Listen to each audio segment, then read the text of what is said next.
Hi, I'm back to my channel. This is going to be part 3 of the Poshmark tutorial. I had some technical difficulties, so I had to piece this together. I'm still working on my editing process, but I just wanted to give you the part 3 and the finish up of selling on Poshmark. So here I was talking about please making sure your items were clean and that they were presented well, and that you could add tissue paper to it. You can add a gift card, a little thank you card, handwritten. Again, people really like that thoughtfulness because this is your closet. This is your business. This represents you. And one thing about Poshmark, their customers love to engage with other closets, and they get to know you, and they get to see what you have in your closet at home. They get to see if you have the same size. They get to see if your children have the same size. And if your children are growing quickly out of their clothes, then if you hook up with a buyer and she's following your closet, you'll get more sales that way. So if they're stained, if they're heavy stained, get rid of them. If they're a lighter stain or something, try to use some laundry detergent to get it out. But let them know if there's a spot or anything that's in that jacket or those pants or something. These are some more of the products that we're selling. Then just let them know, hey, there's a tear, there's a flaw, and then they could tell you yes or no. Sometimes you could even label things as outdoor clothes for children because they know that kids are tough on their stuff. But don't let them be stained and tore up, but let them be, a light stain or something, because sometimes they just, I know when I was a kid growing up getting home, we had to take off our school clothes and we just had play clothes. So some people will do bundles with just play clothes for their kids.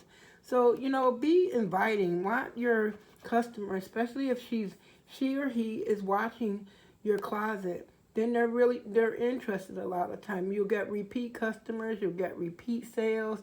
So these are the things that I have sold over time. So get them together, get them ready for shipping, print the label or the QR code, and get it out to their customers. Once it's out there, as soon as they receive it, they'll go over it. They'll put you in for your stars, and then you can get paid. Again, I'm not sure if I said it, but you can get paid by a check being mailed to you, or you can get it direct deposited into your account. It's fun selling on Poshmark, especially when you get to see that balance go up and you go, wow. And the money comes, it takes a little bit, like even if you just do the direct deposit, maybe a few hours or something. So again, here's Poshmark.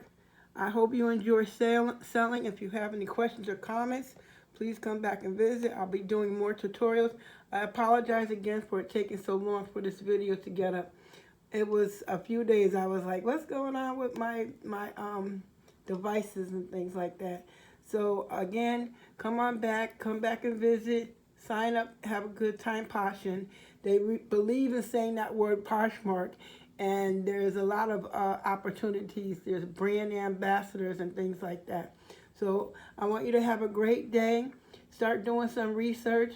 Start making some things meet. Let that pocket, that little purse jingle, so you'll have some extra coins to take care of. You can plan for vacations, pay utilities, so many different things you can do by starting your own little business. All right, have a great, wonderful day. This is Fern from FML Diversify, and I thank you very much for tuning in. Remember, please subscribe us below, and if there's other little reselling businesses you like, please leave a comment and I'll go over it, because I have a few different businesses that I have done over my days. All right, have a great day. Bye.